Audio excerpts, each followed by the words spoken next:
Sa panahon ng Pasko, ito ang gawin mo. Sometimes Christmas can just pass by at parang naalala mo lang yung nabusog ka o nakatanggap ka o siguro yung mga tawanan. All of those are good.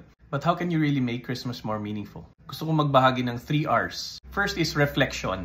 Panahon din ito ng pagninilay. It's the time to look back sa mga magandang mo nagawa at sa mga bagay na pwede mo pag ma-improve. It's a time for discernment kasi papalapit na ang New Year and you want to become better each and every year. Kaya mag-reflect. Pangalawa is reconciliation.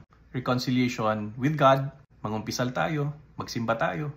And of course, reconciliation with those na medyo nagkaroon ng rift in the relationship or mga hindi pagkakaintindihan. Ikaw na mag-initiate ng reconciliation. And last R is regalo. Isipin mo kung anong magpapaligaya sa ibang tao. Of course, regalo means gifts. Yung mamigay ka ng nakabalot na regalo. Pero a regalo can be expressed in different ways. It can be a regalo of your presence, na binisita mo itong kamag-anak, na binisita mo itong kaibigan mo. A regalo can also be a gift of faith, where you share the joy of Christ to others. And you may also want to give a gift to people whom you think nakalimutan na sila ng iba. Lalo na yung mga nasa daan, those who struggle in life, and those you think are lonely. Magandang regaluhan niya mga yan.